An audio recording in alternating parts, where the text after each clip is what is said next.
Hello students, welcome to Proton the chemistry class. मेरा नाम है जदिया और आज हम बात करेंगे एक ऐसे टॉपिक के बारे में जो कि स्टूडेंट्स के लिए बहुत ज़्यादा डाउटफुल रहता है ना। बहुत इसमें स्ट्रगल करते हैं इस टॉपिक पर स्टूडेंट्स। तो आज हम लोग इस टॉपिक पर डिस्कशन करेंगे। मेनली ये जो वीडियो रहेगा ये हम ये मान सकते हैं it is not a lecture video, है ना। मैं आपको कोई लेक्चर डिलीवर नहीं कर रहा हूँ, मैं आपको कोई है ना गाइडेंस मतलब ये पर नहीं बोल सकते हैं, मतलब ये बोल सकते हैं कि ये एक डिस्कशन वीडियो रहेगा जिसके अंदर हम लोग डिस्कशंस करेंगे। एंड हो सकता है कि कुछ चीज़ें मैं आपको बताऊं, हो सकता है कि कुछ जो सीनियर लोग हैं मेरे, आप लोग उनको अगर ये देख रहे हो वीडियो और आपको कुछ और एडिशनल चीज़ें इसमें ऐड करने की रिक्वायरमेंट हो, मतलब आप लोग चाहते हैं कि इसमें और कुछ चीज़ें ऐड होनी चाहिए या फिर इसके अंदर कुछ और इम्प्रूवमेंट्स होनी चाहिए, जो मैंने बात बताई वो 100% अप्रूव नहीं हो रही है, तो आप अपने भी सजेशन जो है वो कमेंट बॉक्स में सजेस्ट कर सकते हैं। मैं ज़रूर ट्राई करूंगा कि उन पर भी हम लोग वर्क करें और स्टूडेंट को एक अच्छे तरीके से हम लोग क्या करें, गाइड करें, राइट, ताकि वो अपनी प्रिपरेशन को स्ट्रॉन्ग कर सकें और वो ये देख सकें और अपना सिलेक्शन जो है वो पूरा का पूरा 100% क्या कर सके, सिक्योर कर सके। देखो, सबसे पहले बात आती है, हम लोग बात कर रहे हैं कि जैसे टॉपिक जो आप लोग देख रहे हैं कि how to prepare for any exam, मतलब अगर आप लोग किसी एग्जाम के लिए प्रिपेयर करना चाहते हैं, प्रिपरेशन करना चाहते हैं, तो आप लोग किस तरीके से प्रिपेयर कर सकते हो, कौन कौन से स्टेप्स होते हैं हमारे पास में, हम उनको फॉलो करें, क्या क्या मिस्टेक्स हम लोग करते हैं, हाँ वो हमें नहीं करनी चाहिए जो लोग करते हैं। मैं पूरा इसमें बताऊंगा, बहुत सारी चीज़ें जो हैं वो हम लोग देखेंगे एंड मैं आपको प्रैक्टिकल चीज़ें इसमें बताऊंगा। ऐसा नहीं कि थ्योरेटिकल, हम लोग ऐसी बातें नहीं करेंगे जो कि पॉसिबल करना थोड़ा मुश्किल, हम लोग वही बात करेंगे जो कि हम लोग प्रैक्टिकली उसको इजीली क्या कर सकें, प्रूव कर सकें, प्रैक्टिकली उसको हम लोग क्या कर सकें, अडॉप्ट कर सकें और उस पर वर्क कर सकें। मेनली बात यही होती है, ठीक है। तो बिना वेस्ट टाइम करें, मतलब टाइम को वेस्ट करें, हम लोग स्टार्ट करते हैं। थोड़ा सा अगर इसमें कुछ मिसिंग अगर आपको लगे, क्योंकि मैं आपको फिर से बोल रहा हूँ ये लेक्चर वीडियो नहीं है, ठीक है। मैंने जितना अपने एक्सपीरियंस से सीखा, ठीक है, और वैसे बहुत अभी बाकी पड़ा है सीखना, लेकिन हाँ जितना मैंने अभी ऑब्जर्व किया है कि स्टूडेंट्स क्या क्या मिस्टेक करते हैं, मैंने क्या क्या मिस्टेक करी है ना, प्रिपरेशन को स्टार्ट करने पर क्या क्या मिस्टेक्स आती है, मैं आपके साथ वो शेयर करता हूँ। अगर आपका भी कुछ इस तरीके से आपने कुछ नया एक्सपीरियंस करा है तो ज़रूर हमें आप वो अपना सजेशन दें, मैं उस पर भी एक अलग से हम लोग डिस्कशन करें, राइट। तो अगर ये सीरीज कुछ अच्छी चल जाती है, हम लोग को इस पर अच्छा रिस्पॉन्स मिल जाता है, हम लोग अच्छे से डिस्कशन कर पाते हैं, तो हो सकता है कि आने वाले टाइम में हम लाइव डिस्कशंस भी कर सकते हैं इन कुछ टॉपिक्स के ऊपर जो कि स्टूडेंट के लिए बहुत ज़्यादा डाउटफुल रहते हैं, बहुत ज़्यादा स्ट्रगल्स करते हैं उसके अंदर। मैंने देखा है बहुत से स्टूडेंट्स में स्ट्रगल करते हैं, ठीक है। चलो अपन टॉपिक स्टार्ट करते हैं, देखते हैं कि क्या क्या चीज़ें होती हैं। सबसे पहले अगर हम बात करें कि प्रिपरेशन करने का फर्स्ट स्टेप क्या होता है, देखो आपको वैसे तो बहुत सारी वेबसाइट्स पर मिल जाएगा, ठीक है। बहुत बार हम लोग उसको सर्च भी करते हैं कि how to prepare for exams, आप लोग यूट्यूब पर भी सर्च कर रहे हैं, हाँ, लेकिन हमें उस तरह का वो चीज़ हमें नहीं मिल पाती है कि हम लोग एक प्रॉपरली अपनी प्रिपरेशन को स्टार्ट कर सकें, हमारे अंदर वो मोटिवेशन रहे, हाँ। तो ये सब चीज़ें हम लोग डिस्कस करेंगे, थोड़ा लॉन्ग वीडियो बन सकता है, तो आप इसको देख रहे हो तो पूरा देखना, है ना। उसके बाद में ही आप अपना रिव्यू दें, उसके अंदर कोई भी डाउट्स हैं आपको, है ना, कोई भी सजेशन है आपके, उसके बाद ही देखना। आधा देखने के आपने कुछ लाइन सुनी, है ना, और आप सीधा अपना रिएक्शन दे रहे हैं, वो सही नहीं रहेगा। तो पहले आप पूरा वीडियो देखें, देन उसके बाद में आप कंक्लूड करें कि आप इस वीडियो में हम लोगों ने क्या बात करी है, उसके अकॉर्डिंग आप अपना रिएक्शन जरूर दें, राइट। तो देखिए, सबसे पहले अगर हम बात करें कि स्टार्टिंग किस तरीके से करी जाती है प्रिपरेशन की, वो हम देखते हैं। देखो मेरे अकॉर्डिंग मैंने आप इसमें एक 2 फेजेस बना रखे हैं, ठीक है। फेज फर्स्ट है जिसमें आपको कुछ स्टेप्स फॉलो करना पड़ता है। देखो, सबसे पहले तो आपको ये डिसाइड करना होता है कि आपको किस एग्जाम की प्रिपरेशन करनी है। पहले आप क्या करोगे, एग्जाम सेलेक्ट करोगे। बहुत से लोग इन स्टेप्स को मिस करते हैं, पता नहीं क्यों करते हैं, बट मिस कर जाते हैं। मैंने ये ऑब्जर्व किया है, हम कंसिस्टेंसी, मोटिवेशन, पैसेंस को इसलिए मेंटेन नहीं कर पाते हैं क्योंकि हमने कभी ये डिसाइड ही नहीं किया था। हमारा मतलब इंटरनल एक जो साउंड होता है ना, इंटरनल अगर हमें पता समझ में आता है कि हाँ हमें इस एग्जाम के लिए प्रिपेयर करना है, वो कभी नहीं मिलता। हम लोग सीधा प्रिपरेशन करना स्टार्ट कर देते हैं, 1 से 1.5 महीने तक वो प्रिपरेशन चलती है, फिर बस खत्म प्रिपरेशन, है ना। ऐसा नहीं करना। सबसे पहले हम क्या करेंगे, सबसे पहले हम करेंगे एग्जाम सिलेक्शन। आप लोग टाइम लो, है ना, 2 2 से 3 दिन 5 दिन आप लो, आप ये देखो कि आपके लिए कौन सा एग्जाम जो है वो मतलब पूरा का पूरा एकदम सही है। ठीक है, आप लोग ये सेलेक्ट करो कि आपको किस एग्जाम की प्रिपरेशन करनी है। तो पहला जो स्टेप आएगा वो ये आएगा, जो कि आपको अवॉइड नहीं करना है। ये फेज फर्स्ट में जाता है, इसके अंदर हम लोग देखते हैं कि हमें किस एग्जाम की प्रिपरेशन करनी है। पहला तो ये, अब देखो कुछ केसेस में ये थोड़ा फिक्स हो जाता है। जैसे सपोज अगर कोई 11th-12th का स्टूडेंट दिख रहा है, 11th-12th के स्टूडेंट की अगर हम बात करें तो जो स्टूडेंट 11th-12th में साइंस लेता है, ठीक है, चाहे वो साइंस मैथ्स लो चाहे वो साइंस बायो लो, तो उसके अंदर 99% ये फिक्स हो जाता है कि वो या तो नीट का प्रिपरेशन करेगा या फिर जेईई मेंस का उसको पेपर देना है, उसके लिए वो प्रिपरेशन करेगा, तो ये फिक्स हो जाता है। लेकिन अगर आप कॉम्पिटिटिव एग्जाम के लिए प्रिपरेशन करना चाहते हैं तो उसके लिए मैं आपको ये रिकमेंड जरूर करूंगा, ये सजेशन है फर्स्ट मेरा, कि पहले आप लोग ये डिसाइड कर लें कि आपको इस पर्टिकुलर एग्जाम की ही प्रिपरेशन करनी है। बहुत बार ये होता है कि हम लोग क्या करते हैं, हम 3 से 4 एग्जामिनेशन को देख लेते हैं और उसके लिए प्रिपेयर करना स्टार्ट कर देते हैं। आप खुद सोच के देखें, आप लोग खुद ही क्या कर रहे हो, पहले ही ऑप्शन क्रिएट कर रहे हो। आप फर्स्ट फेज में आपने अभी तक प्रिपरेशन में एंटर नहीं किया, आप अपने प्रिपरेशन में एंटर नहीं किया है और आपने ऑप्शंस क्रिएट कर लिए। तो सोचो, अगर आपने खुद ही अपने माइंड को ऑप्शंस दे रखे हैं तो क्या माइंड डाइवर्ट नहीं होगा? बिल्कुल डाइवर्ट होगा। हमने टारगेट उसको दे रखे हैं कि भाई ये 4 टारगेट है, हम किसी पर भी टारगेट कर सकते हैं, ऐसा थोड़ी होगा। माइंड कभी भी चारों पर पूरा फोकसली कंसंट्रेट नहीं करेगा। आपको हमेशा क्या करना पड़ेगा, एक टारगेट माइंड को देना पड़ेगा। आप लोग सोच लो, आपको यूपीएससी की प्रिपरेशन करनी है, आपको एसएससी सीजीएल की प्रिपरेशन करनी है या किसी भी अदर एग्जामिनेशन की प्रिपरेशन करनी है, लेकिन उसके लिए हमेशा टारगेट क्या होना चाहिए, एक फिक्स और एक ही टारगेट होना चाहिए कि ये टारगेट है। ठीक है, टारगेट चेंज मत करो, ऑप्शंस मत रखो। ठीक है, तो ये फर्स्ट हमारा स्टेप रहेगा कि आप लोगों को पहले क्या करना है, एग्जाम के बारे में आपको अच्छे से सेलेक्ट करना है कि आपको यही एग्जाम देना है। ठीक है, आपको इसके लिए प्रिपरेशन करना है, तो ये प्रोफेशन चूज करना है। ठीक है, ये आप लोग सब सेलेक्ट कर लो। उसके बाद में हम लोग क्या करेंगे, हाँ एक चीज इसमें आप और कर सकते हो, जब आप सब्जेक्ट सेलेक्ट करोगे उसके लिए हम लोग किस तरीके से सेलेक्ट कर सकते हैं, मैं अभी नेक्स्ट स्टेप में आपको बताने वाला हूँ।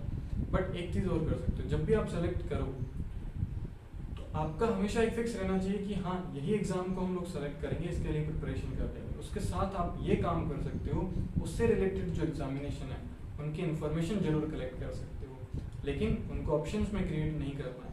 वो हमारे पास में इन्फॉर्मेशन है कि हाँ ऐसे भी कुछ एग्जामिनेशंस होते हैं जो कि इस सिलेबस से रिलेटेड है, सेम इसी एग्जाम से रिलेटेड है, लेकिन वो आपका ऑप्शंस नहीं होना चाहिए, वो ऑप्शंस में नहीं होने चाहिए।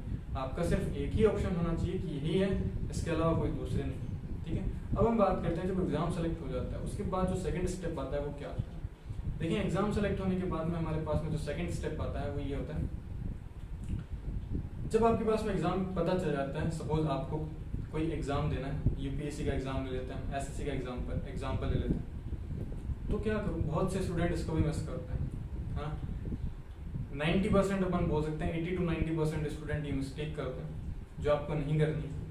जब आप सेलेक्ट कर लो उसके बाद में आपको क्या करना है, आप ये देखो कि उस एग्जाम का सिलेबस क्या है, उस एग्जाम के बारे में पूरी जानकारी होनी चाहिए, है ना। मैं यहाँ पर नोट पॉइंट बना देता हूँ ताकि आपको समझ में आता रहेगा। पहले हमें क्या करना है, एग्जाम देखना है। ठीक है, एग्जाम सेलेक्ट करना, एग्जाम सेलेक्ट होने के बाद में हमें क्या करना है, सेकंड स्टेप है इंफॉर्मेशन। मैं थोड़ा इधर आके लिख देता हूँ। देखिए, नेक्स्ट हमारे पास में आएगा इंफॉर्मेशन,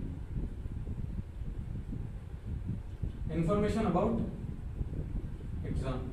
इंफॉर्मेशन हमें कलेक्ट करनी है। जब हम इंफॉर्मेशन कलेक्ट कर लेंगे, इंफॉर्मेशन में हम क्या क्या चीजें कलेक्ट करेंगे, देखना ध्यान से। इंफॉर्मेशन में हम लोग कलेक्ट करेंगे उसका सिलेबस, उसका डेट, कब एग्जाम होता है, उसका पैटर्न। ठीक है, बहुत सारी चीजें होती है, मैं आपको बता रहा हूँ ना, ऐसा लिखने में समझ नहीं आएगा। देखिए, एक तो आपको उसका ये पता होना चाहिए, पहले तो सबसे पहले सिलेबस क्या होता है। सिलेबस क्या, सिलेबस हमें पता होना चाहिए। उसके बाद में ये पता होना चाहिए कि वो कब कब एग्जाम होता है, क्या वो पूरे ईयर में एक बार ही होता है या फिर 2 बार होता है। ठीक है, उसका पैटर्न क्या है, सब्जेक्टिव पैटर्न है, ऑब्जेक्टिव पैटर्न है, या दोनों है, 2 एग्जाम्स होते हैं। इसमें इंटरव्यू है या फिर नहीं है, पर्सनल इंटरव्यू, मतलब हम पर्सनल इंटरव्यू की प्रिपरेशन कहाँ से कर सकते हैं, ये सब आपको पता होना चाहिए। फिर दूसरा एग्जाम पैटर्न की अगर हम बात करें कि इसके अंदर कितने नंबर ऑफ क्वेश्चंस आते हैं, कौन कौन से सब्जेक्ट्स आते हैं, वो सिलेबस में काउंट हो जाएगा। है ना, कौन कौन से टॉपिक्स आते हैं वो सिलेबस में काउंट हो जाएगा।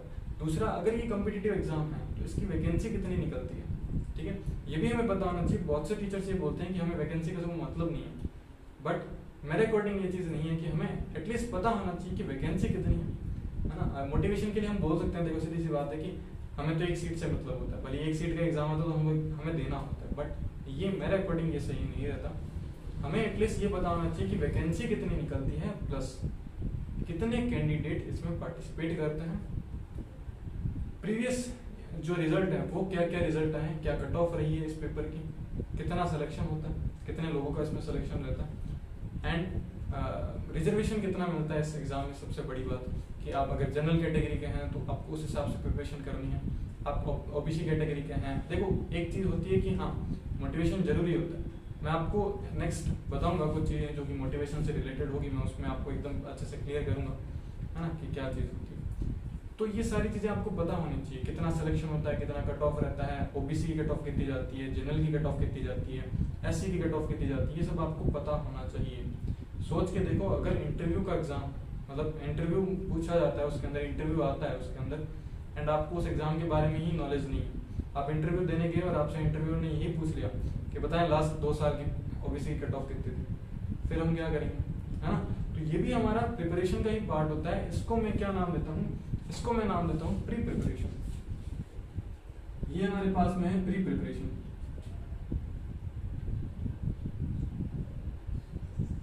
ठीक है। ये फर्स्ट फेज है, फेज फर्स्ट, ठीक है। फेज फर्स्ट के अंदर हम लोग बात करते हैं कि हमें ये फेज फर्स्ट है, ये प्रिपरेशन का ही पार्ट होता है, ठीक है। तो फर्स्ट जब हमने एग्जाम सेलेक्ट कर लिया, हमने एग्जाम के बारे में इंफॉर्मेशन कलेक्ट कर ली, इसके बाद हमें क्या करना है, उसके बाद में हमें ये देखना है थर्ड पॉइंट जो कि फेज फर्स्ट का है। हमें ये डिसाइड करना है कि अब हमें पता चल गया कि सिलेबस कितना है, कौन कौन से सब्जेक्ट्स हैं इसमें, कौन कौन से टॉपिक्स आते हैं। ये देखने के बाद सेकंड मतलब जो लास्ट जो थर्ड जो आता है पॉइंट वो ये है कि आपको ये पता होना चाहिए कि इसका जो स्टडी मटेरियल है, मेरे को स्टडी मटेरियल कहाँ से मिलेगा, कितना स्टडी मटेरियल मेरे को चाहिए, कौन कौन सी बुक्स होती हैं जो कि मैक्सिमम लोग हमें रेफर करते हैं ना, आप उसको अपने टीचर से गाइड कर सकते हो, है ना, पूछ सकते हो। नोट्स के बारे में आप अपने इंस्टीट्यूट से जो भी आप जहाँ से प्रिपरेशन करते हो वहाँ से ले सकते हो, आपको ऑनलाइन बहुत सारे नोट्स मिल जाते हैं। जो लोग मिस्टेक करते हैं, मैक्सिमम लोग मिस्टेक करते हैं, वो आपको नहीं करनी है। क्या मिस्टेक करते हैं, और ये सब करते हैं ना, आप लोगों ने अगर कभी ना कभी एग्जाम की प्रिपरेशन करी तो हम करते हैं। जैसे फॉर एग्जांपल हमें किसी एग्जाम की प्रिपरेशन करनी है, हम लोग तैयारी कर रहे हैं और हमारे पास में एक टॉपिक है, हमें उसको पढ़ना है, हम क्या करेंगे, हम उसी टाइम अगर हमें कोई वीडियो देखना है तो हम उसी टाइम गूगल पर सर्च करेंगे, अगर हमें कोई नोट्स चाहिए तो हम उसी टाइम गूगल पर सर्च करेंगे। ऐसा नहीं होना चाहिए। तो सोच के देखो, जब आप अपनी प्रिपरेशन फेज में हो, एग्जाम से जस्ट 2 महीने पहले आप कोई टॉपिक पढ़ रहे हैं और उस टॉपिक आपका थोड़ा वीक टॉपिक है, आप वहां पर गूगल पर सर्च करने का टाइम नहीं है हमारे पास में, है ना। वहां पर हम गूगल पर सर्च करेंगे तो बहुत ज़्यादा डिस्ट्रैक्शन होगा, है ना, डिस्टर्ब हो जाएंगे हम लोग, डाइवर्ट हो जाएंगे हमारा माइंड, क्योंकि बहुत सारी चीज़ें हमारे सामने आएंगी। प्लस हम एक टॉपिक सर्च करेंगे, उस पर हज़ारों वीडियोज आ जाएंगे, किसका देखेंगे हम लोग, हम 3-4 वीडियो देखेंगे, समझ में नहीं आएगा, हम उस टॉपिक को छोड़ देंगे, है ना, फिर हम उस टॉपिक पर ज़्यादा क्वेश्चन प्रैक्टिस नहीं करेंगे। तो आप खुद ही अपना सिलेक्शन रेशियो जो है, आप अपना खुद का ही 100% जो है वो डिक्रीज कर रहे हो। 100% देना ये सारे स्टेप्स होते हैं, है ना। आप ये सारे स्टेप फॉलो करेंगे तो आपका 100% जाएगा। अगर आप इसमें से एक भी स्टेप को छोड़ देंगे तो 100% नहीं जाएगा। अगर आप 100% एफर्ट नहीं लगाएंगे तो 100% रिजल्ट भी नहीं आता। जितना एफर्ट लगाते हैं उससे थोड़ा कम हमारा रिजल्ट आता है ना। तो हमें क्या करना है, हमें ज़्यादा एफर्ट लगाना है ताकि हमारा रिजल्ट मेंटेन रहे। ठीक, ये बात। दूसरा अगर हम बात करें तो आपको क्या करना है, आपको ये करना है, जैसे सपोज ये हमने सिलेबस देख लिया। सिलेबस देखने के बाद में आपको ये देखना है कि हमारे पास में ये टॉपिक है, आपने टिक कर लिया, अच्छा इस सब्जेक्ट में ये टॉपिक है, इस सब्जेक्ट में ये टॉपिक, ये हमने टिक कर लिया। फिर इसके बाद में हमें क्या करना है, हम उसी टाइम देख लेंगे कि इस टॉपिक से रिलेटेड कौन सा टीचर एकदम सही से हमें समझा सकता है, क्योंकि ऑनलाइन में बहुत सारे टीचर होते हैं, हम सबका तो वीडियो नहीं देख सकते। लेकिन जब हम प्री प्रिपरेशन फेज में हैं तब तो हमारे पास में टाइम है, अभी एग्जाम को पूरा साल भर बढ़ा है, तो हम उस टाइम देख सकते हैं। उस टाइम हमारे ऊपर इतना बर्डन नहीं रहता, ठीक है। तो आप उस टाइम देखो, आप लोग ये सेलेक्ट कर लो, अच्छा इस टॉपिक पर ये टीचर एकदम बेस्ट है। आप अपने टीचर से पूछो कि इस टॉपिक से रिलेटेड मेरे को कौन सी गाइड लेनी चाहिए। आपको सारा स्टडी मटेरियल उसी टाइम खरीदना नहीं है, परचेज नहीं करना है ना। ऐसा नहीं है कि अच्छा सिलेबस सर ने बता दिया कि सिलेबस हम फाइंड आउट कर लेंगे, सिलेबस पता किया, उसके बाद हमें क्या करना है, सिलेबस के लिए जो भी स्टडी मटेरियल चाहिए वो ला करके अलमारी में डाल करके उसको बंद कर देना। ऐसा नहीं करना है ना, इतना भी नहीं करना, बट हाँ ऐसे कर सकते हो। सिलेबस को देखो, सिलेबस को देखने के बाद आप एक रजिस्टर बनाओ, उस रजिस्टर के अंदर फर्स्ट पेज में ये लिखो इस टॉपिक से रिलेटेड ये वीडियो मेरे को यहाँ पे देखना है, आप उस चैनल का नाम लिखो, आप उस टीचर का नाम लिखो, या फिर इस टॉपिक से रिलेटेड मेरे को ये बुक पढ़नी है। आप लोग इंटरनेट पर सर्च करो। जैसे फॉर एग्जांपल कुछ लोग जो लोग मतलब यूपीएससी की प्रिपरेशन करते हैं, जो लोग इसकी जो भी कम्पिटिटिव एग्जाम्स होते हैं, जो गवर्नमेंट जॉब के लिए होते हैं, वहाँ पर करंट अफेयर बहुत ज़्यादा पूछे जाते हैं, है ना। बहुत सारे हम टॉपिक्स पर डिबेट पूछी जाती है, मतलब टॉपिक्स क्या, उसका टॉपिक है, उसकी हिस्ट्री क्या रही है, आज के सिनेरियो में हमारा क्या एक्शन होना चाहिए, वो सब पूछते हैं। तो ध्यान रखें कि आप लोग कुछ ऐसी वेबसाइट्स को सर्च कर लें, क्योंकि वेबसाइट पर आपको बहुत सारा कंटेंट मिल जाता है। तो आप पहले से ही उन वेबसाइट्स को लिख करके रखें कि ये वेबसाइट है, ताकि आप लोग जब एग्जाम के टाइम, एग्जाम से कुछ टाइम पहले प्रिपरेशन कर रहे हैं और वहाँ पर अगर आपको थोड़ा बहुत भी डाउट आता है, तो आप सीधा उस टॉपिक को सर्च ना करके सीधा उसका वेबसाइट सर्च करें। वेबसाइट में भी आपको सर्च का ऑप्शन मिलता है, वहाँ पर उनकी वेबसाइट पर जा करके आप वहाँ पर वो टॉपिक डाल सकते हैं। नहीं तो क्या होगा, हम गूगल पर जाएंगे तो बहुत सारे एड्स मिल जाते हैं, है ना, बहुत सारी दूसरी वेबसाइट्स आ जाती है, हम इसको भी देख लेते हैं, इसको भी देख लेते हैं। फिर आप जब 1 घंटा एक टॉपिक पर रख रहे हो, तो आप 1 घंटा तो सर्च करने में लगा देंगे। आप अगर इस बात पर एग्री करते हैं, तो जिस दिन बात अगर उस पूरे वीडियो पर एग्री करो, तो जरूर से कमेंट बॉक्स में ये लिखना कि हाँ ये बात, इस बात से हम लोग एग्री करते हैं, इस बात से हम लोग डिसएग्री करते हैं। आप लोग नोट करके जरूर लिखना, ठीक है। मैं फिर से बता रहा हूँ कि कोई लेक्चर वीडियो नहीं है। मेरे को बहुत खुशी होगी कि अगर आप लोग अपने सजेशंस भी कमेंट बॉक्स में डालें, राइट।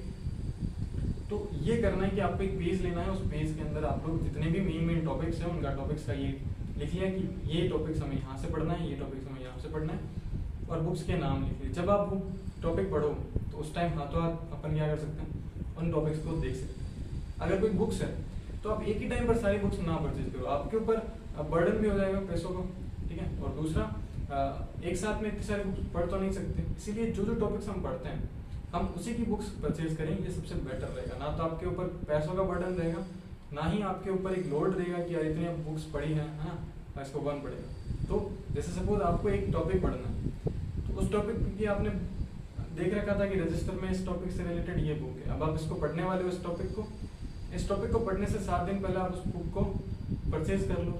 ऑफलाइन करते हो तो आप 1 दिन पहले कर लो, भले कोई दिक्कत नहीं। अगर ऑनलाइन करते हो तो 7 डे पहले कर लो, ताकि वो आने में टाइम न लगे, आपका टाइम वेस्ट ना हो, ठीक है। उस टाइम बुक करोगे तो थोड़ा एक अच्छे से हम लोग उसको स्टडी कर सकते हैं। नहीं तो हम प्रिपरेशन से पहले ही किताबें खरीद लेते हैं, तो हमें वो मोटिवेशन फिर चला जाता है, इसीलिए कंसिस्टेंसी बनती नहीं। तो ये है पूरा का पूरा फेज फर्स्ट, जो कि प्री प्रिपरेशन में आता है। आपको इसको जरूर से जरूर फॉलो करना होता है। आप इसको फॉलो करेंगे तो आपका जो प्रिपरेशन फेज होगा उसमें आपको कोई भी दिक्कतें नहीं आएगी, वरना आपको प्रिपरेशन फेज में बहुत ज़्यादा दिक्कतें देखने को मिलती हैं। तो प्री प्रिपरेशन फेज में आपको ये सारे स्टेप्स फॉलो करने हैं, ठीक है। दूसरा, अब हम एंटर करने वाले हैं प्रिपरेशन फेज के अंदर। ये सारा हो गया प्री प्रिपरेशन के अंदर, हम लोगों को स्टडी मटेरियल मिल गया। अब हम एंटर कर रहे हैं प्रिपरेशन फेज। प्रिपरेशन फेज को हम लोग किस तरीके से हैंडल करेंगे, इसका स्टार्टिंग पॉइंट क्या रहेगा। इसका स्टार्टिंग पॉइंट रहता है आपका मोटिवेशन, ठीक है। मोटिवेशन सबसे जरूरी है। आप लोगों के अंदर ये मोटिवेशन होना चाहिए कि नहीं, हम लोग इस एग्जाम के लिए प्रिपरेशन कर रहे हैं और इसके लिए हम लोग डेली कंटिन्यू पढ़ेंगे। देखो 3 चीज़ें होती है जो कि मैंने अभी थोड़ा इसको ऑब्जर्व किया है और इस पर थोड़ा काम किया तो मेरे को समझ में आ रहा है। देखो 3 चीज़ें होती है, एक तो होता है कंसिस्टेंसी, दूसरा होता है मोटिवेशन, तीसरा होता है आपका, देखो एक तो हो गया मोटिवेशन, एक होता है कंसिस्टेंसी और एक होता है पेशेंस। तो मैं इसको एक रूल नाम देता हूँ, CMP रूल। CMP रूल ये आपको फॉलो करना है। देखो कोई भी ऐसा स्टूडेंट नहीं है, कोई भी ऐसा टीचर नहीं, इवन कोई भी ऐसा पर्सन नहीं जो 100% मोटिवेटेड रहे। अगर कोई ऐसा पर्सन है तो मैं ये समझता हूँ कि वो अलग टाइप का पर्सन होगा, है ना। मतलब वो एक नॉर्मल ह्यूमन बींग्स के कैटेगरी में नहीं आता, वो किसी अलग ही ग्रह से आया होगा। क्योंकि 100% एनर्जेटिक, 100% मोटिवेटेड कोई भी पर्सन नहीं रह सकता है। कभी ना कभी दिन के अंदर 1 घंटा 15 मिनट, मतलब कभी ना कभी एक शॉर्ट टाइम पीरियड के लिए भी उसके माइंड में कोई ना कोई नेगेटिव बात जो होती है वो क्या करती है, एंटर कर ही जाती है कहीं ना कहीं से, और वो उसको लेकर के थोड़ा सा डिस्टर्ब हो जाता है। बट हम उसको अगर ध्यान नहीं देते हैं, हम अपना पॉजिटिविटी को बढ़ाए रखते हैं, तो हमें वो नेगेटिविटी उतना डोमिनेट नहीं कर पाती, ठीक है। तो इसीलिए जो मोटिवेशनल स्पीकर्स होते हैं, है ना, वो हमें जो मोटिवेट करते हैं, हम लोग ये सोचते हैं कि कभी मोटिवेट, ये डीमोटिवेट नहीं होते, बिल्कुल नहीं है, ठीक है, ये भी डीमोटिवेट होते हैं, ठीक है। होता क्या है इसके अंदर कि ये अपनी उन नेगेटिविटीज को अपने ऊपर हावी नहीं होने देते हैं, ठीक है। और बाकी वैसे ही एक लाइन है, जो दिखता है वो असल में होता नहीं है ना, बस वही चीज आप लोग समझ सकते हैं इस बात को। चलिए, CMP रूल का मतलब क्या होता है, देखो, कंसिस्टेंसी, मोटिवेशन एंड पेशेंस, ये 3 ऐसे हार्मोन्स है। मैं इनको हार्मोन्स नाम इसलिए दे रहा हूँ क्योंकि ये एक्चुअल में इसी तरीके से काम करते हैं, ठीक है। बट होता नहीं है ऐसा कोई हार्मोन, बट ये रिलेट कर, मतलब कंट्रोल किए जाते हैं हार्मोन से, ऐसा समझ सकते हो, है ना। साइंस के अगर स्टूडेंट हो तो आप समझ सकते हो, बहुत सारे ऐसे हार्मोन्स होते हैं जो हमारी फीलिंग्स को अप डाउन करते हैं, हार्मोनल कंट्रोल होता है। तो CMP मतलब रूल जो है ये क्या है, देखो, कंसिस्टेंसी। सबसे पहला पॉइंट आता है कि आपको कंसिस्टेंस रहना होगा अगर आप किसी भी एग्जाम की प्रिपरेशन कर रहे हैं। 100% कंसिस्टेंसी बिल्कुल भी पॉसिबल नहीं है, ठीक है। अभी हम देखेंगे किस किस तरीके से हम लोग कर सकते हैं। दूसरा आता है मोटिवेशन। 100% मोटिवेशन भी नहीं हो सकता, पेशेंस, और 100% पेशेंस भी नहीं हो सकता। ये 3 ऐसे पॉइंट्स हैं जिनका बैलेंस होना जरूरी है। अगर आप कंसिस्टेंसी को ब्रेक कर देंगे, ना आपके पास में मोटिवेशन रहेगा, ना आपके पास में पेशेंस रहेगा। अगर आप मोटिवेशन को मतलब कम कर देते हैं, आपका मोटिवेशन डाउन हो जाता है, आपकी नेगेटिविटी हाई हो जाती है, हाइपर हो जाती है, आपकी कंसिस्टेंसी नहीं रहेगी, आपका पेशेंस नहीं रहेगा। आप पेशेंस छोड़ देते हैं, ना आपके पास में कंसिस्टेंसी रहेगी, ना आपके पास में मोटिवेशन रहेगा। तो इनमें से अगर एक का भी जो है, एक भी पॉइंट जो है वो डिक्रीज हो जाता है, तो बाकी दोनों अफेक्टेड होते हैं। ये तीनों के तीनों एक दूसरे के रिस्पेक्टिव होते हैं, मतलब ये प्रोपोर्शन होते हैं एक दूसरे के। अगर आप कंसिस्टेंसी को ब्रेक करेंगे तो मोटिवेशन, पैशंस भी आपका चेंज हो जाएगा, मतलब डिक्रीज हो जाएगा। तो इस तरीके से ये काम करते हैं। अब हम लोग कैसे मेंटेन करते हैं, सबसे बड़ा जो दिक्कत यही आती है कि हम लोग स्टार्ट तो कर देते हैं, 2 महीने 3 महीने तक तो हम लोग प्रिपरेशन करते हैं, फिर कंसिस्टेंसी ब्रेक हो जाती है। हम लोग स्टार्टिंग में रोज पढ़ते हैं, 10 दिन तक ही पढ़ पाते हैं ना, सप्ताह भर ही पढ़ पाते हैं, उसके बाद में बंद हो जाती है ना। फिर हम इधर उधर की बातें बहुत ज़्यादा होने लगती है, हमें समझ में नहीं आता हमें क्या पढ़ना होता है, बस फिर वो पढ़ाई छूट जाती है, वापस कंसिस्टेंसी मेंटेन नहीं हो पाती। तो सबसे बड़ा क्वेश्चन होता है कि कंसिस्टेंसी को मेंटेन कैसे करें, क्योंकि एक को भी आपने कम ज़्यादा किया तो दोनों के दोनों अफेक्टेड होंगे, ठीक है। देखिए, हम एग्जाम्पल लेकर के चलते हैं 1 मंथ का। अगर आप लोग 1 मंथ कंसिस्टेंस रहते हैं, कैसे रहेंगे मैं आपको बताऊंगा अभी थोड़ी देर में। देखो, जरूरी नहीं है कि आप 30 दिन पूरा का पूरा स्टडी करेंगे। होता है बहुत बार कि हमारे कुछ पर्सनल इश्यूज हो जाते हैं, पर्सनल काम आ जाते हैं, उस वजह से हम उसी टाइम स्टडी नहीं कर पाते हैं जिस टाइम हम लोग पढ़ना चाहते हैं। तो उस वजह से हमारे क्या होता है, थोड़ा माइंड डिस्टर्ब हो जाता है। तो 30 डेज के अंदर ये 5 से 7 दिन तक हो सकता है। तो अगर आप लोग 30 दिन के अंदर आराम से अगर 23 to 25 डेज अच्छे से पढ़ रहे हैं, अपनी कंसिस्टेंसी को मेंटेन कर रहे हैं, इसका मतलब आप एकदम सही डायरेक्शन में जा रहे हैं। अगर इससे कम है, आप 10 दिन ही पढ़ रहे हैं, 10 दिन के बाद में आपने पढ़ना ही बंद कर दिया, उस टाइम में पढ़े ही नहीं, इसका मतलब आप अपनी कंसिस्टेंसी को मेंटेन नहीं कर पा रहे हैं। कैसे करते हैं वो मैं आपको समझाता हूँ। देखो, जब भी कोई भी पर्सन प्रिपरेशन फेज में एंटर करता है, प्रिपरेशन स्टार्ट करता है, तो स्टार्टिंग में वो बहुत ज़्यादा एनर्जेटिक रहता है उस एग्जाम से रिलेटेड, और दूसरा उसके अंदर एक मतलब एक बहुत ज़्यादा एनर्जी रहती है, बहुत ज़्यादा मोटिवेशन रहता है ना, थोड़ा इंटरेस्ट भी रहता है कि हाँ हम नई चीज़ पढ़ेंगे। ये सिर्फ और सिर्फ 5 से 7 दिन ही चलता है। 99% केसेस में ये होता है, 98-99 है ना, कि हम लोग 5 से 7 दिन, ज़्यादा से ज़्यादा 10 दिन तक हम लोग पढ़ते हैं आराम से। इन 10 दिन के अंदर हम लोग बहुत ज़्यादा पढ़ते हैं। पहले ही दिन जैसे ही हम लोग प्रिपरेशन करना स्टार्ट करते हैं, स्टडी मटेरियल लेकर के आते हैं, पहले ही दिन 8 से 10 घंटे पढ़ना स्टार्ट कर देते हैं, ठीक है। हम 2 से 3 दिन पढ़ते हैं, फिर हमें कुछ समझ में नहीं आता तो हम लोग उसको क्या कर देते हैं, बंद कर देते हैं। ऐसा होता है। तो ऐसा इसलिए होता है क्योंकि हम लोग क्या कर रहे हैं, अपनी सारी एनर्जी जो है वो वहीं वेस्ट कर रहे हैं। स्टार्टिंग पीरियड में आपको 10 घंटे पढ़ने की कोई रिक्वायरमेंट नहीं है। आप किसी भी एग्जाम की प्रिपरेशन कर रहे हो, स्टार्टिंग पीरियड में आप लोग ये देखो कि आप लोग 6 घंटे की प्रिपरेशन करो। अगर आपका बड़ा एग्जाम है, अगर छोटा एग्जाम है जिसका सिलेबस इजीली कवर हो सकता है तो आप लोग 4 आवर ही पढ़ो, मतलब 4 घंटे ही पढ़ो। 4 घंटे से ज़्यादा आपकी प्रिपरेशन नहीं होनी चाहिए। अगर ऐसा सिलेबस है जो कि 10 महीने या फिर 9 महीने 8 महीने के अंदर अंदर कंप्लीट हो जाता है तो 4 घंटे से ज़्यादा आपको पढ़ने की रिक्वायरमेंट नहीं है। अगर ऐसा सिलेबस है जो 1 साल में ही पूरा नहीं होगा, उसमें 1.5 साल लगते हैं, जैसे यूपीएससी का प्रिपरेशन होता है, तो आप स्टार्टिंग में 6 घंटे पढ़ो, हाँ ठीक है। तो आप लोग क्या कर सकते हो, देखो स्टार्टिंग में आप लोग ये करो कि 4 से 5 घंटे पढ़ो। फिर अगर आपका बड़ा अगर एग्जाम है तो उसके लिए आप लोग 6 घंटे पढ़ो, ठीक है। स्टार्टिंग में 10-10 घंटे नहीं पढ़ने की जरूरत होती। हाँ होता है भाई, मोटिवेशन होता है हमारे पास में, इंटरेस्ट होता है कि नहीं हम लोग इसके लिए प्रिपरेशन करते हैं। थोड़ा सराउंडिंग एनवायरनमेंट भी ऐसा होता है कि हम लोग क्या करते हैं, अपनी पूरी एनर्जी लगा देते हैं। वो एनर्जी 10 दिन ही चलती है, 10 से 12 दिन ही चलती है, होता है ऐसा।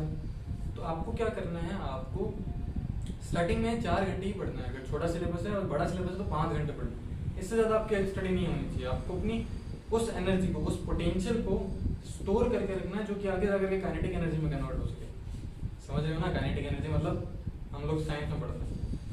तो अब देखो ध्यान से, वापस से अपन वापस से टॉपिक पे आते हैं। ये सब करने के बाद आप लोगों को क्या करना है, जब आप लोग 1 मंथ तक पूरा का पूरा कवर कर लें, 1 मंथ के अंदर या फिर लगभग 1.5 महीना हो जाए आपको, तो 4 घंटे को आप लोग बढ़ा सकते हो। 1 महीने के बाद में आप 4 घंटे को 4.5 घंटे करो, फिर दूसरे महीने आप लोग 4.5 से 5 घंटे करो, फिर तीसरे महीने में 5 घंटे से क्या करो आप लोग 5.5 करो। हर महीने आपको 30 मिनट बढ़ाने हैं, ठीक है। 30 मिनट 40 मिनट आपको इतना ही इंक्रीज करना है, इससे ज़्यादा इंक्रीज नहीं करना है। आप लोग देखेंगे कि जब आपका एग्जाम आ जाएगा तो आपके पास में इतनी बढ़िया कंसिस्टेंसी आ जाएगी कि आप लोग को दिक्कत नहीं आएगी 6 से 7, 8, 9 घंटे पढ़ने में, है ना। आपको अच्छे से मेंटेन रहेगा पूरा का पूरा, क्यों, क्योंकि आपके पास में सेटिंग पावर भी हो जाएगी। दूसरा आपकी कंसिस्टेंसी भी मेंटेन हो जाएगी। अब दूसरी अगर हम बात करें मोटिवेशन की, तो देखो मोटिवेशन जो है, मैंने आपको वैसे बताया कि कंसिस्टेंसी, अगर आप कंसिस्टेंट रहेंगे, और ये मत सोचना है कि 30 दिन पूरे के पूरे कंसिस्टेंसी पढ़ाई हम लोग कर सकते हैं, ऐसा पॉसिबल नहीं है, प्रैक्टिकली पॉसिबल नहीं है ना, क्योंकि हम लोग भी ह्यूमन बीइंग्स हैं, है ना। हम लोग ह्यूमन बीइंग्स से भी क्या होता है, मशीन तो है नहीं कि आपने चार्ज किया और कंटिन्यू आप लोग काम करते रहे, है ना, ऐसा तो बिल्कुल भी नहीं है। रिफ्रेशमेंट चाहिए, सब चीज़ें होनी चाहिए हमारे अंदर। तो इसीलिए 100% कंसिस्टेंसी तो आती नहीं कभी। 100% हम तब बोल सकते हैं, मतलब इसको भी 100% बोल सकते हैं आप लोग, 30 दिन तक आपकी कंसिस्टेंसी मेंटेन नहीं रहेगी। आप सोच के चलना, आप इस पर डीमोटिवेट मत।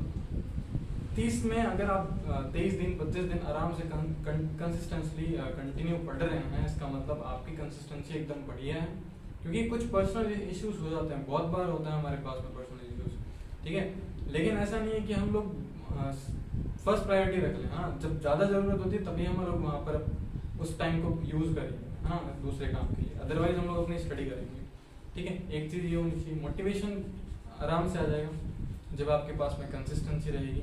आप लोग मोटिवेशन कई बार ब्रेक इसलिए हो जाता है क्योंकि हमारे पास में जो एनवायरनमेंट होता है, जो मतलब जो फ्रेंड्स होते हैं, ठीक है। हम जब ट्यूशन में पढ़ते हैं, जब हम इंस्टीट्यूट्स में पढ़ते हैं, तो वहाँ पर बहुत ज़्यादा कंपटीशन होता है, स्टूडेंट्स होते हैं वहाँ पर बहुत सारे। जब हमारी रैंक लिस्ट लगती है तो मैं आपको एक सजेशन दूंगा कि आप लोग जब अपनी रैंक लिस्ट देखें, ठीक है, तो आप लोगों को रैंक लिस्ट के अंदर आप लोगों को क्या करना है कि आपको अपनी ही रैंक देखनी है, ठीक। मतलब रैंक आपको अपनी ही देखनी है। इसका रीज़न ये होता है क्योंकि अगर आप दूसरों की रैंक देखते हैं, जब आप दूसरों की रैंक देखेंगे तो क्या होगा कि आप लोग अपने आप को कंपेयर करेंगे। देखो कंपैरिजन करना एक बात बढ़िया बात होती है, लेकिन हर टाइम कंपैरिजन करना बहुत गलत बात होती है, ठीक है। कुछ टॉपिक्स ऐसे होते हैं जो हमारे वीक होते हैं। अगर आपकी रैंक अच्छी आ रही है और बीच में आपकी रैंक डाउन हो जाती है किसी रीजन की वजह से, किसी टॉपिक की वजह से, तो आप लोग ये मत सोचो कि अब मेरी रैंक डाउन हो गई, क्योंकि वो आपका पॉइंट होता है। वही पॉइंट डिसाइड करेगा कि वापस आपका ग्राफ ऊपर जाएगा या फिर वापस आपका ग्राफ नीचे जाएगा। क्यों? क्योंकि आप लोग वही डिसाइड कर लेते हो कि यार अब हमसे नहीं होगा, आपसे होगा, ज़रूर होगा, ठीक है। आप लोग क्या करो, जब अगर आपकी रैंक डाउन हो जाती है किसी रीजन की वजह से, किसी टॉपिक की वजह से, आप लोग दूसरी चीज़ें मत देखा करो। आप लोग अपनी रैंक देखिए, आपने नंबर देखे, ठीक है, कोई दिक्कत नहीं है।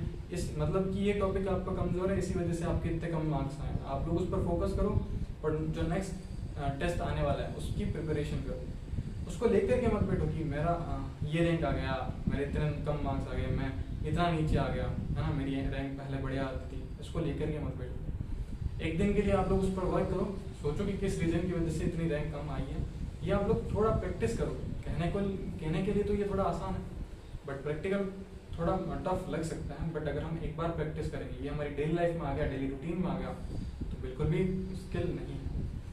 दूसरा, मोटिवेशन इसलिए ब्रेक हो जाता है कि हम लोग क्या करते हैं, हम लोग पढ़ तो रहे लेकिन हमारे दोस्त क्या करते हैं कि कुछ ऐसे सवाल पूछ लेते हैं जो हमें नहीं आते हैं, या फिर हम जो बुक्स पढ़ रहे हैं, हमारा जो फ्रेंड है वो दूसरी बुक्स पढ़ रहा है, हम लोग दूसरी बुक्स पढ़ रहे हैं। कई बार होता है ना, कुछ फ्रेंड्स हमारे सिलेबस से दूसरी बुक्स ले आते हैं, है ना, हमारे सिलेबस में ये बुक्स लगी हुई है, लेकिन फिर भी क्या करेंगे, वो कुछ दूसरी बुक्स भी पढ़ देते हैं। तो वो उनसे हमें क्वेश्चन पूछते हैं, तो हमारे लिए तो वो आउट ऑफ सिलेबस चला जाता है, तो हम लोग उसका आंसर नहीं दे पाते हैं। तो जब हम आंसर नहीं दे पाते हैं तो हमारा एक डिमोटिवेशन रह जाता है, हम डिमोटिवेट हो जाते हैं कि यार हमें तो ये आंसर आता ही नहीं, जबकि हमें इसका मतलब हमें ये भी बुक पढ़नी पड़ेगी, ये भी बुक पढ़नी पड़ेगी। तो हम लोग सबको देख के बुक्स पढ़ते हैं। इसीलिए मैंने आपको स्टार्टिंग फेज में बताया कि आपको ये पहले कंफर्म कर लेना है कि यही सिलेबस है, यही बुक्स पढ़नी है, इसके अलावा कुछ नहीं पढ़ना। तो आप लोग ये देखो, भले आपका दोस्त जो है वो दूसरी बुक्स पढ़ रहा है, ठीक है, भले आपके जो रूममेट्स हैं वो दूसरी बुक्स पढ़ रहे हैं, लेकिन आपको पता है कि ये बुक जो आप पढ़ रहे हो वो सफिशिएंट है इस एग्जाम को क्रैक करने के लिए, फिर आपको दूसरी बुक्स पढ़ने की कोई रिक्वायरमेंट नहीं है। ठीक है, देखो ऐसा तो बहुत सारी बुक्स होती है, वो आप लोग पढ़ते पढ़ते, है ना, आप एग्जाम छोड़ो, आपका कभी सिलेबस कंप्लीट नहीं होगा। ठीक है, लेकिन आपको ये डिसाइड करना है कि आपका जो सिलेबस है या फिर आपके एग्जाम जो आप एग्जाम की प्रिपरेशन कर रहे हो उसको क्रैक करने के लिए जितना आपको स्टडी मटेरियल रिक्वायरमेंट है वो सफिशिएंट है आपके पास, बस उतना ही पढ़ो। क्योंकि आपको डिटेल नॉलेज नहीं चाहिए, आपको तो सिर्फ एग्जाम को क्रैक करना है ना। डिटेल नॉलेज हम बाद में ले लेंगे, उसका कोई दिक्कत नहीं है, हमें तो पहले एग्जाम तो क्लियर करें, एग्जाम क्लियर कर लेंगे, फिर उसके बाद में हमें आराम से डिटेल नॉलेज, हम लोग को अगर इंटरेस्ट है तो हम लोग एक्स्ट्रा बुक्स पढ़ सकते हैं। तो ये सबसे इंपॉर्टेंट है, इन्हीं दो वजह से मोटिवेशन ब्रेक हो जाता है। दूसरा कंसिस्टेंसी की वजह से होता है। आप कंसिस्टेंट रहें, महीने के अंदर अगर आप 23 दिन 25 दिन तक आराम से पढ़ रहे हैं, है ना, तब तक बहुत बढ़िया है, उसमें कोई भी दिक्कत नहीं है, ये एकदम सही है कंसिस्टेंसी है। 30 दिन तक कोई भी किसी की भी कंसिस्टेंसी नहीं होती है, चाहे वो एक कोई भी पर्सन हो। ठीक है, हाँ, आप धीरे धीरे इसको एक्सटेंड कर सकते हो, इसको बढ़ा भी सकते हो। आप पहले स्टार्टिंग महीने में 23 दिन पढ़ते थे, दूसरे महीने में आपका 25 डेज हो गया, तीसरे महीने में या चौथे महीने तक आपके आते आते 26-27 दिन हो जाते हैं। तो ये बहुत बढ़िया इंक्रीमेंट होगा। ऐसे करोगे तो आपको भी एक इम्प्रूवमेंट दिखेगा, आपको भी इंक्रीमेंट दिखेगा, आप भी अंदर से मोटिवेशन आएगा। मैंने कहा ना, ये तीनों पॉइंट जो है यही मेंटेन करते हैं आपके सिलेक्शन को। ठीक है, इनमें से कोई भी एक कम हो जाता है। आप देखो, ये दो अगर स्ट्रॉन्ग है, मोटिवेशन, कंसिस्टेंसी, आपका पेशेंस कभी ब्रेक नहीं होगा। अब पेशेंस जो है वो तब डाउन हो जाता है, देखो ये उन लोगों के लिए नहीं होता जो लोग फर्स्ट अटेम्प्ट दे रहे होते हैं, जिनका सेकंड या फिर थर्ड अटेम्प्ट होता है, उनका सिलेक्शन नहीं होता, उनके फिर जो सोसाइटी का प्रेशर होता है उसकी वजह से उनका पेशेंस भी डाउन हो जाता है और मोटिवेशन डाउन हो जाता है, उस वजह से कंसिस्टेंसी ब्रेक हो जाती है। ठीक है, फिर हम लोग मोटिवेटेड नहीं रहते, फिर हम लोग सीरियसली उस पर वर्क नहीं करते। जो लोग third attempt, second attempt, fourth attempt दे रहे हैं, उनके लिए मैं एक ही बात बोलूँगा कि आप लोग स्टडी करो कि आप लोगों ने लास्ट ईयर क्या क्या मिस्टेक्स करी, इसमें हम लोग क्या क्या और इम्प्रूवमेंट कर सकते हैं। देखो, लोग बोलने वाले बहुत बोलते हैं, ठीक है, आपको मेन क्या करना है, आपको अपनी मिस्टेक्स को ही इम्प्रूव करना है। बहुत से लोग अटेम्प्ट देते जाते हैं, मिस्टेक तो इम्प्रूव करते नहीं। सेम मिस्टेक जो लास्ट ईयर करी थी उससे ज़्यादा मिस्टेक हमने इस साल कर दी। ठीक है, तो वो नहीं करना है, आपको खुद पर फोकस करना पड़ेगा, खुद पर ही वर्क करना पड़ेगा, तभी जाकर के रिजल्ट आएगा। ये बात थोड़ी आपको अजीब लग सकती है, हाँ, ऐसा बोल सकते हो कि ज्ञान की बातें हैं, बट ये ज्ञान की बातें आप लोग इसको इम्प्लीमेंट करेंगे ना तो बहुत हेल्पफुल रहेगी। इसलिए मैं बोल रहा हूँ कि डिस्कशन वीडियो, आपको अगर और भी कुछ चीज़ें मिले, है ना, मैं आपको टोटली अपन ये नहीं बोल सकते कि ज्ञान है, बट हाँ, ये बहुत इंपॉर्टेंट चीज़ें हैं जो कि मैंने फेस करी है एंड मैंने बहुत से लोगों को ये देखा है करते हुए। यही चीज़ें हैं, आप लोग मोटिवेशनल मूवीज़ देखो, मोटिवेशनल सीरीज़ देखो, वो लोग क्या करते हैं। जैसे अभी एस्पिरेंट आई थी, आप एस्पिरेंट में अगर आप अभिलाष जो कैरेक्टर है उसके अंदर अगर आप देखेंगे तो कितना उसने स्ट्रगल किया, है ना, और किस तरीके से उसने वापस से कंटिन्यू करा, तो वो इम्पोर्टेंट है। अब सोच के देखो कि उसका अटेम्प्ट जो है वो ख़त्म हो गया था, लेकिन जैसे उसका अटेम्प्ट आया उसने क्या किया, अपनी जॉब को भी छोड़ दिया, उसने इधर उधर की कहीं नहीं देखी, उसने अपनी प्रिपरेशन वापस से स्टार्ट कर दी और वो चीज़ें वापस से नोटिस करी जो उसने लास्ट ईयर मिस्टेक करी। तो ये सबसे इम्पोर्टेंट है, आप लोग इन पर फोकस करो ना आपका कंसिस्टेंसी ब्रेक होगी, ना आपका मोटिवेशन ब्रेक होगा, ना आपका पेशेंस ब्रेक होगा। थोड़ा आपको इस पर वर्क करना पड़ेगा। ऐसा नहीं है कि एक दिन में आपके तीनों के तीनों आप हो जाएंगे, है ना, तीनों के तीनों मेंटेन हो जाएंगे। धीरे धीरे टाइम लगेगा, है ना, टाइम इंटरवल में आती है सब चीज़ें, तो इसीलिए आपको इस पर फोकस करना ज़रूरी है। ये सब चीज़ें हैं, बाकी आपको इंस्टीट्यूशन में बहुत सारी चीज़ें बताई जाती हैं, ठीक है। और भी कुछ चीज़ें हैं, वैसे अगर आप लोग इस पर और ज़्यादा वर्क करेंगे, मैं इस पर और भी कुछ, अगर ये सीरीज हमारी अच्छे से आप लोगों का अच्छा सा रिस्पॉन्स मिलता है तो हम लोग इस पर और ज़्यादा डिस्कशंस कर सकते हैं। अगर आपको इसमें से कोई भी चीज़ अच्छी से समझ में आ रही है, आप लोग एग्री करते हैं तो आप एग्री लिखेंगे, इस बात किसी बात से डिसएग्री करते हैं तो आप लोग डिसएग्री भी करेंगे, ठीक है। एक और चीज़ मैं आपको बताना चाहता हूँ, ये सब करने के बाद में जब भी आप प्रिपरेशन करना स्टार्ट करें तो टारगेट पॉइंट बहुत छोटा रखें। पहले मंथ में टारगेट पॉइंट इतना बड़ा ना रखें कि आपको पूरी एक बुक कंप्लीट करनी है एक मंथ में, ऐसा ना रखें। एक छोटा छोटा टारगेट रखें। जब एक टारगेट कंप्लीट हो जाए तो थोड़ा सा एक दिन का या हाफ दिन का ब्रेक लें, ताकि माइंड रिफ्रेश हो जाता है ना। दोस्तों के साथ चाय पार्टी करें, हाँ सबसे इम्पोर्टेंट है चाय पार्टी। तो चाय पार्टी करें, बहुत इंपॉर्टेंट है। रिफ्रेशमेंट जो है वो बहुत इंपॉर्टेंट है। रिफ्रेशमेंट भी यहाँ पर इसको इफेक्ट करता है। आप रिफ्रेश रहेंगे तो आप लोग इजीली पढ़ाई कर सकते हैं, ठीक है। तो ये कुछ चीज़ें हैं। अगर आप लोगों को टाइम टेबल के बारे में, देखो टाइम टेबल तो सबका अलग अलग होता है। एक और चीज़ मैं आपको बताता हूँ जो कि मेरे को भी याद आई है, वो ये है कि टाइम टेबल लोग देखते हैं, how to make time table, how to make time table. ऐसा मत करें, आप अपना टाइम टेबल खुद बनाएं, क्योंकि सबकी जो डेली शेड्यूल होता है वो सबका अलग अलग होता है। आप ये देखें कि आपका डेली शेड्यूल क्या है, आप पूरे दिन में क्या क्या करते हैं, रात में आपको कितना टाइम मिलता है, आप कब ज़्यादा इफेक्टिवली पढ़ सकते हैं, वो टाइम डिसाइड करें, उस टाइम के अंदर पढ़ें। भले आप लोग सुबह 4 बजे सो रहे हैं या शाम के 4 बजे सो रहे हैं, कोई मैटर नहीं करता। आप लोगों का रूटीन सेम होना चाहिए, मतलब बायोलॉजिकल जो साइकिल होता है वही फिक्स होना चाहिए कि मतलब इस घंटे में हम लोग को पढ़ना ही पढ़ना है, तो हम लोग पढ़ेंगे ही पढ़ेंगे। और दूसरा आप ये कर सकते हो, जैसे फॉर एग्जाम्पल आपने 4 आवर लिए, तो आप लोग क्या कर रहे हो, 4 अलग अलग टॉपिक्स पे पढ़ सकते हो, 4 अलग अलग बुक्स पढ़ सकते हो, मतलब सिलेबस होगी। या हो सकता है कि आप लोग 2-2 घंटे के अंदर बुक्स पढ़ सकते हो। ये डिपेंड करता है अपनी स्ट्रेंथ के ऊपर। इसीलिए आप लोग अगर ये वीडियो देख करके टाइम वेस्ट कर रहे हैं कि how to make time table, हमें कितने घंटा पढ़ना चाहिए, हमें क्या क्या चीज़ें पढ़नी चाहिए, किस किस तरीके से ब्रेक करें, तो वो बेटर ऑप्शन नहीं रहता मेरे अकॉर्डिंग कि आप टाइम टेबल सर्च करें।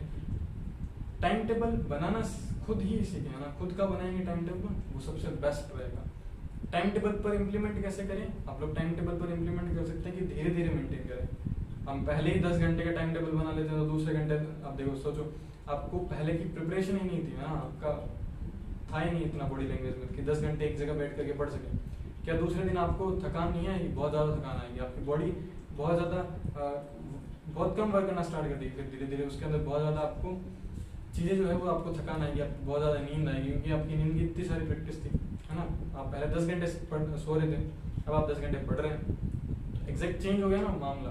तो बॉडी को मेंटेन करने में टाइम लगता है, इसलिए छोटे छोटे स्टेप्स लें, छोटे छोटे तरीके से स्टार्ट करेंगे तो डेफिनेटली जब आपका प्रिपरेशन टाइम होगा तो उस टाइम आप लोग इजीली क्या कर सकते हैं, इजीली अच्छे से प्रिपेयर कर सकते हैं। आपको ज़्यादा वहाँ पर उस टाइम बर्डन नहीं होगा, आप लोग ये सब स्टेप फॉलो करेंगे।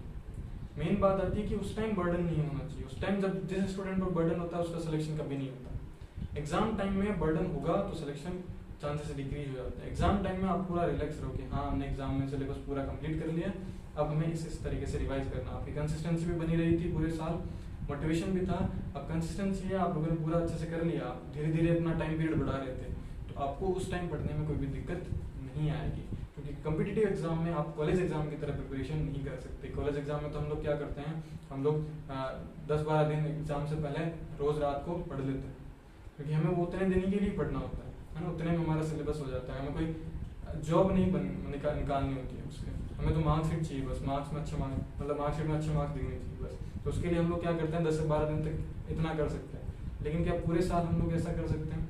हम लोग लास्ट एग्जाम में 10-12 दिन में हम लोग उस एग्जाम को क्रैक करके गवर्नमेंट जॉब नहीं ले सकते। अभी कितना कंपटीशन है, तो ये सब चीज़ समझो, रियलिटी को समझा करो। लोग रियलिटी की तरफ कम भागते हैं, लोग थ्योरेटिकल चीज़ों की तरफ ज़्यादा भागते हैं। आजकल जो मैंने देखा है ना, बहुत से मैंने वीडियोस देखे हैं, उसके अंदर कुछ ऐसी ऐसी बातें बोली हुई होती है जो कि इम्प्लीमेंट करना बहुत मुश्किल होता है। तो आप लोग प्रैक्टिकली सोचो कि क्या क्या चीज़ें करी जा सकती है, क्या क्या चीज़ें पॉसिबल है हमारे लाइफ के अंदर, हमारे डेली रूटीन के अंदर, वो चीज़ें करो, सबका डेली रूटीन अलग अलग होता है। फालतू का टाइम वेस्ट करने की बजाय आप लोग ये देखो, है ना, आप लोग सोचा करोगे और इससे ज़्यादा हम लोग क्या कर सकते हैं, ठीक है। हाल फिलहाल इतना ही है ना, इससे ज़्यादा अगर मेरे को कुछ समझ में आएगा तो मैं आपको बताऊंगा। बस वैसे ही मेरा फर्स्ट वीडियो है, और अगर कोई स्टूडेंट लास्ट तक देख रहा है तो बहुत बहुत उसके लिए थैंक्स कि आप लोग ये पूरा वीडियो लास्ट तक देख रहे हैं, ठीक है। सो अगर इस वीडियो पर बहुत अच्छे से रिस्पॉन्स आ जाता है तो हम लोग इस पर और ज़्यादा वर्क करेंगे। हम लोग और भी जो दूसरे टॉपिक्स हैं उन पर भी फोकस करके और उन पर भी जो आपके डाउट्स हैं उनको क्लियर करें। ओके, सो मिलते हैं, इतना ही है। मैं आपको बताना चाहता हूँ, इसके बाद के तो आपको इंस्टीट्यूशन में बता दिए जाते हैं। ये मेनली आगे वाली हम लोग जो प्रिपरेशन फेज है, फर्स्ट फेज सेकंड फेज, ये हमें नहीं पता होता, तो मैंने सोचा आपको ये थोड़ा बताया जाए, हम लोग डिस्कस करें कि क्या ये सही बात है या गलत बात है। आप लोग अपने पूरे के पूरे ओपिनियन जो है वो आप लोग फ्री माइंड से कमेंट बॉक्स में डाल सकते हैं, कोई भी दिक्कत नहीं है। जो भी चीज़ें होगी मैं एक्सेप्ट करूँगा। अगर मैंने कुछ चीज़ें गलत बोली तो मैं उसको भी एक्सेप्ट करूँगा। आप अपना सजेशन देना चाहते हैं उसको भी एक्सेप्ट करेंगे। हर एक चीज़ एक्सेप्टेबल है इस चैनल पर, ठीक है। तो मिलते हैं नेक्स्ट क्लास के अंदर, जिसके अंदर हम लोग और डिस्कशन करेंगे कि क्या क्या चीज़ें हो सकती हैं। अगर आप 11th 12th और की केमिस्ट्री पढ़ना चाहते हैं तो इस चैनल को सब्सक्राइब कर सकते हैं, ठीक है, जिसके अंदर आपको केमिस्ट्री से रिलेटेड कंटेंट आपको देखने को मिलेगा, राइट। और thank you for watching this complete video. मिलता है नेक्स्ट क्लास के अंदर, तब तक के लिए गुड बाय।